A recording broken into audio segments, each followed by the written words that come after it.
I sat there in bed for a short time afterwards, trying to get my head around all of it. Once again, the dream just felt so real.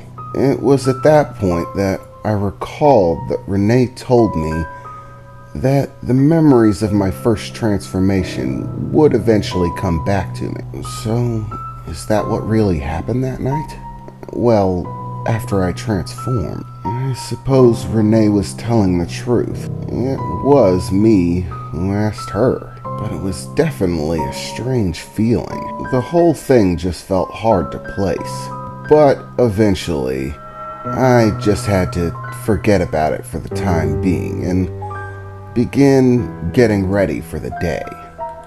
Taking a shower, changing clothes, making sure to grab all of my new wolf equipment, and then off to another day of school. The next few days actually went by without much of a hitch.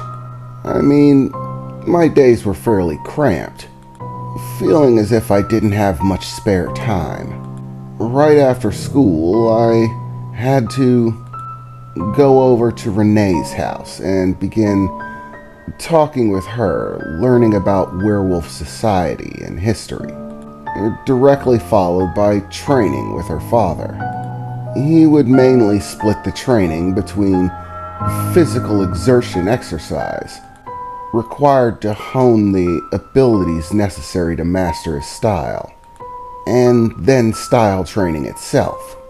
Not surprisingly, the amount of weight that I had to lift when using the custom equipment that he created to train for his style had dramatically increased since I had become a werewolf, so that it could amount to the same amount of physical growth and development.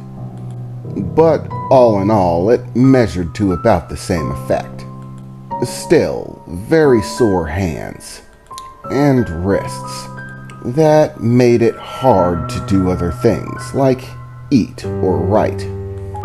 Most of my time with Renee was spent learning minor do's and don'ts for werewolf culture and society.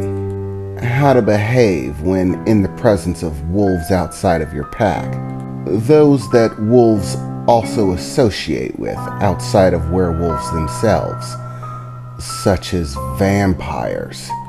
Apparently, there was a great deal of truth to the whole conflict between werewolves and vampires that existed in movies. Apparently, they didn't get along, often finding themselves in conflict over territory and control. I was much more taken back by the fact that vampires were actually a thing. And then, on top of the fact that werewolves and vampires were real, and actually had some sort of relationship in which they would normally need to communicate, most often done between the ruling factions. The werewolves had the Council of Ten, of course.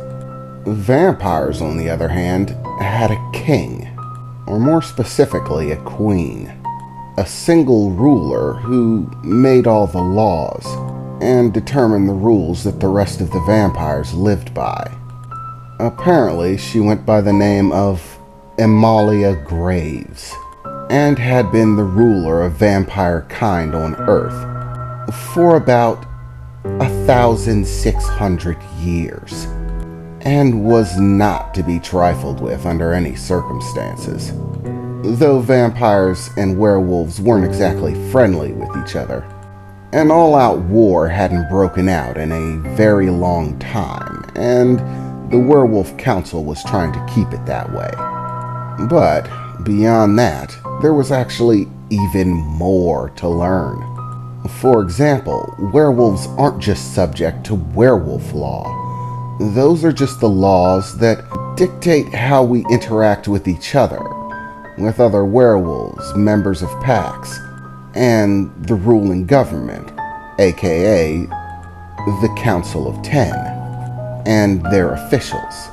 But there were also a secondary set of rules, rules for how vampires were meant to interact with human beings, and basically an agency that handles those interactions, oversees whether or not people are sticking to the rules.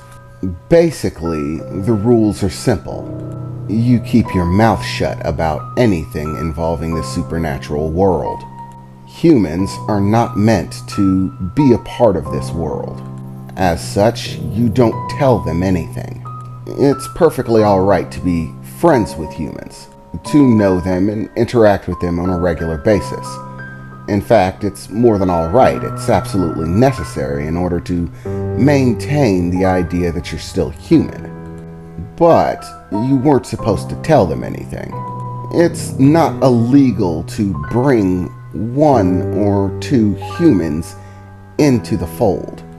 For example, if you really wanted to, and had a best friend or something like that, you could of course tell them you're a werewolf. That is, if you really wanted to. Family members and alike fall into that same category, but they also have to know that they have to keep the secret, and that even if they try to go public with it, it won't matter. Both the Werewolf Council and the agency that handles over human interactions with werewolves have a firm grasp on many aspects of society. So, any claims that werewolves are real, warnings that we hide in the darkness, will simply be labeled as insanity, blocked from appearing in news or features, basically covered up altogether. In order to maintain the secrecy of our world, the agency responsible for covering this were known as the Wardens. They were actually human beings, not werewolves or vampires or any other kind of monster that you've heard about in a storybook. They weren't even mages, though they did know about magic. Wardens are, well, a sort of their own. Most wardens fall into the category of something akin to very powerful librarians or something like that. People who spend their entire lives gathering collections of rare artifacts, knowledge, and materials, often a time having special abilities, some of which are passed down through bloodlines. In other words, there are some people who were, from the point they were born, meant to be wardens, born with otherworldly supernatural powers.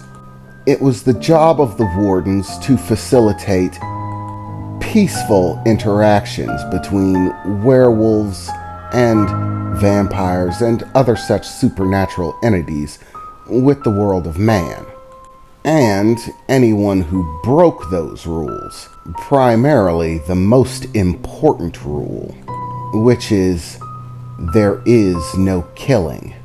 Under no circumstance is a werewolf or a vampire or any other type of supernatural entity allowed to kill human beings willy-nilly. If the wardens discover that you've killed a human being, there'll be a full investigation. They'll use magic, knowledge, and common sense, supernatural powers, or magical items, whatever they have at their disposal, to discover the truth of the incident.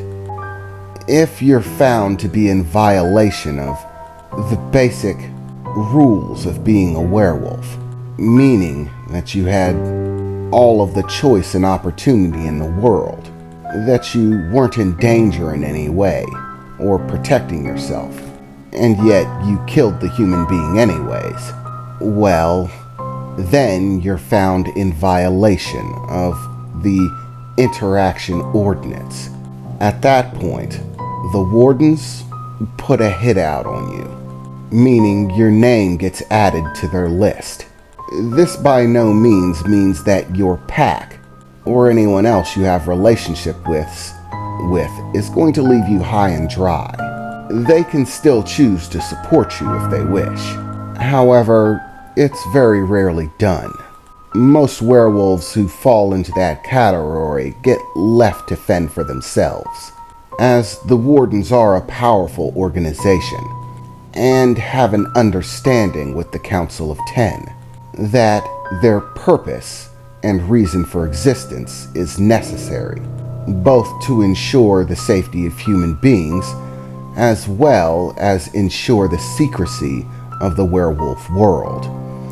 You can't run around killing humans. So, basically, from the moment they put a hit out on you, any warden who so chooses, and who happens to find out where you are at any given point, can take it upon themselves to come after you.